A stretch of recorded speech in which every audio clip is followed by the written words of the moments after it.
Santa Clara, and Wisconsin as a higher seed. They would take on Gonzaga. Blake stepped for the Zags, reeled off 12 consecutive Gonzaga points, got him going. Misses the three here. Tony Skinner puts it up as time expires and ties the game at 78. Another look. Richard Fox pulls his hand away just before he touches it, so the basket counts. We go to overtime. Final 10 seconds. Zaga up two. Luke Walton hangs, and it's a tough shot in the lane. For the win now, here comes Blake Stepp. Can he hit one more big shot? The runner doesn't go off the front rim. We go to double overtime. Now the final 30 seconds. Salim Stoudemire hits some big shots there, has the ball knocked out of bounds. Referees say Gonzaga ball, good call. It caught him in the knee. Gonzaga, last chance, down one. Skinner hit so many big shots, it doesn't go. And Stepp had a pretty good look, too hard off the glass. Arizona, the one seed out west, survives in an absolute classic, 96-95. A heartbreaker for Mark Few. Gardner finally came alive. He had 22. Stoudemire, 5 of his 15 in the second half. Anderson had 17. Just a brilliant game. Skinner and Stepp each had 25 for Arizona. Well, Dick, go ahead. Well, you know, guys, we talk about great basketball. For 3 weeks, there's nothing greater than the NCAA tournament, and this was an example. This game was absolutely fantastic. To put it in Vitali's, it was awesome, baby, with a capital A. It had emotion, passion, unbelievable coaching decisions, great plays. It was filled with so much. Makes college basketball, to me, the best sporting event of them all. The greatest game I ever played, and everybody was on that court. I could see it in their eyes. Every person on that court wanted to win that game. And we got a little lucky at the end, but we came victorious. And that was one of the greatest games I've ever played in. It was unbelievable. You know, I didn't know how much time was left when that ball came off the rim, and I just grabbed it, and then I heard a horn go, and my body just gave out. So, you know, it was a war, and you know, that's as good as a team as I've ever played in my 5 years of college here. When I said yesterday that I thought they were as good as any number 1 or number 2 seed in the tournament, I meant that. And I think you could see from the way they played and the way they competed that that's very much the case. Well, we'll take you down in history and talk about eventual national champions and the closest games they played in route. UCLA as a 1 seed, 95, of course, had that 1-point game en route to the title. 1-point game for Arizona. We'll have to see if they belong on this list, but certainly along the line, you're going to have to play a game like that, a heartbreaker for Mark Few and Gonzaga. There's tears of sadness because the season's over, obviously, and you know, you're not going to spend some time with a couple seniors that have been there a while, and you know, as I told them in there should be tears of joy. I mean, it doesn't get any better than laying it all out on the line with your teammates and competing like that. You know, physically, it's just draining to be sitting here right now. I'd maybe get a wheelchair on the way back or something down that long corridor, but it was a great thing to be a part of. Hopefully, you know, maybe we'll see that on ESPN Classic in a few weeks or something. You know, I tip my hat to Arizona because we wanted to get that thing down to the last couple minutes and see if just maybe because they were the number 1 seed, they might be a little tight, but they didn't. Call on Danny Miller, the guy who, of course, played at Maryland. 11 NCAA tournament games. A veteran who really answered the pressure here, knocks down the big 3, Notre Dame. 11 of 16 threes in the first half. Miller from way downtown. He was 5 of 5 in the first half. Irish led by 13. Brian Cook would catch fire. Illinois would make the run. Then Thomas pulls up. This is a big shot. Notre Dame up by 9 when that's going in. It's going to be a happy birthday. They're just shooting those threes. They couldn't get over how they came out of that first half. Just really went after all the threes. 11 for 16 threes the first half. They just dominated with points in the paint, 28 fast break points. They did it all in the first half. They made those threes, man. 13 threes was big. Miller, a career high, 23 points. Humongously clutch for Notre Dame. All year, coach has been telling me just step up when it's necessary and take control because I have a lot of game experience and I've been far in the tournaments and I've played a lot of games and today was one of those situations where I had a big chance to step up and I did. I thought we did a good job in the second half because it became a half-court game. Even though we played a little fast early in the half, we adjusted and played pretty good half-court basketball, and then our defense bailed us out because when we weren't just shooting the lights out like we were in the first half, we were able to rely on our defense to get stops. That has not been the case leading up to the NCAA tournament. Each of their last 8 games decided by 5 games decided by 8 points or less. You can see that Notre Dame in the first half, extraordinary shooting. I'll tell you what set this all up. Don't forget, Notre Dame lost to St. John's on a week ago Wednesday, and from that standpoint, they had time to get ready. Illinois played 3 straight games, and playing it till Sunday, that championship game, Notre Dame went home. Illinois had to really hurry up and get ready. Mike Bray had an intense week of practice, going with defense, going with rebounding, and Tom Timmerman started this game, took Brian Cook out early, then came in Jordan Cornette. They just beat up on Cook. He couldn't get his game started, and that's where this game was won, and that's why Notre Dame had that 13-point lead at halftime, and it carried over in the second half. It was their defense, and it was rebounding, and they really got that done with a week to get ready, Dick. I mean, they shoot, 8 of 26 from the field, and we keep them off the free throw line, and we got stops the second half, and we turned them over, and we just didn't convert. We didn't take advantage of our opportunities. We missed a lot of bunnies. They just played behind me, and I'm a jump shooter, and them are shots I usually make, and they just wasn't falling today. A very different Kansas effort than their opening game against Utah State as they played Arizona State, a pretty good team, but this was just a mismatch. Look at the Jayhawks swarming, Collison the steal ahead to Miles to Langford for the dunk. A 16-point KU lead at halftime. In the second half, they just kept rolling. Collison, tough fadeaway baseline jumper. He had 22. Kansas scores 108 points and beats the Sun Devils by 32. They shoot 68% for the game. Heinrich chipping in with 24, edging the paint of 56-36. And Roy Williams talking about the game plan carried out perfectly. Everything looks a lot prettier when the ball goes in, but not only did we make shots, I really loved the way we attacked. I said that defensively we had to surround Diago, and on the offensive end we wanted to attack and make good decisions. And we shoot 60% in the first half and 76 in the second half because we did make great decisions and kept trying to attack. I think our team is mentally ready, and focused, and we're ready to get back to practice and work hard for this next round, no matter who we playing. We just got to get prepared. You can't just be satisfied. At least personally, I'm not satisfied with what we've accomplished yet. At the beginning of the year, we made a couple of goals. Our biggest goal is to win the national championship, and you just can't be satisfied with getting to the next round. Well, for the Jayhawks, the pattern similar to last year. A first-round scare was Holy Cross, then Utah State this time. They win by a combined 14 points. This game was being played in Salt Lake City. Duke just rolling over the Chippewas, who had the impressive opening round victory over Creighton, and they dominated the MAC in the regular season. Watch Chris Kaman. His back is turned, and Chris Duhon just blows right by. Duhon had a great game today, Digger. Had a super game. One of his better games. Here he is, the breakaway dunk. Duke would lead by 15, and then J.J. Redick would get it going. Redick's just phenomenal. 26 points. Don't leave him open. That's an NBA three. Making things happen, shooting the threes, hot on the time.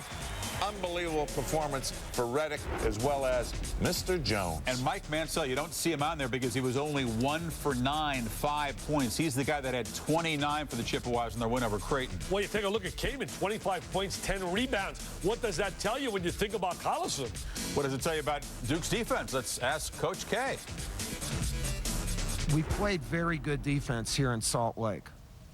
We wouldn't have won against Colorado State without, it was 57 points, I think, and what did they get? 60. Those are 2 outstanding defensive efforts, and, my feeling is you don't advance, and at least our teams haven't advanced unless we could play good, unless we played good defense. If they play as well as they did defensively, they'll be very difficult to beat down the stretch here. They got 2 games before they make it into the Final Four. They'll be tough to deal with. Well, since 1975, this is the most consecutive Sweet 16s at Carolina at 13, which was snapped in 93. May never be broken, but Duke now has 98-03. That's really impressive. This is a Duke team that I think Krzyzewski really loves. Duke is 3-1 on those previous 4. KU's only win was in the 88 Final Four, the Miracles team. Oklahoma City, very near the Sooners campus. Opening minute of the second half, Oklahoma's already up 9, and Kevin Bookout misses the shot, gets tipped back to him, and he lays it in. He was outstanding. D'Angelo Alexander, the Sooner freshman, and Bookout, both young guys for the Sooners, very impressive as they really kind of dismantled California with their defense. Bookout's no Aaron McGee, but he showed up today. 22.7 rebounds. He really dominated. But the guy I was worried about, Hollis Price, only 1 for 3, 5 points in 15 minutes. I'll tell you, they're going to need Hollis Price to have his All-American game as they advance. But the poor kid is battling so many injuries. Afterwards, post-game reaction. We have a lot of good players on this team. Hollis is our best player.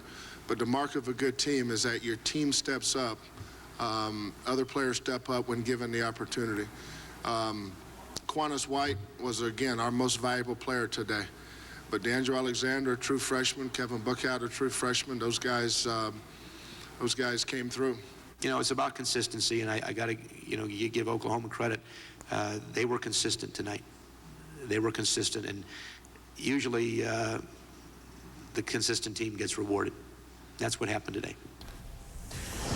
Hollis Price, adding to the 11 minutes in the first game, would play 30 minutes in this game, but again, only 8 points combined, 5 assists combined in those 2 games. Down the stretch, Ben Gordon, watch this alley-oop to Tony Robertson, who collects it. UConn would lead by 4. They went on a run. Later in that second half, Gordon, watch him take his man off the dribble, hits the pretty floater in the second half. Emeka Okafor would get going.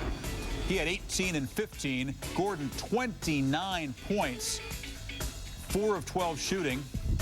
And Huskies advanced to the Sweet 16 4 out of the last 5 years now.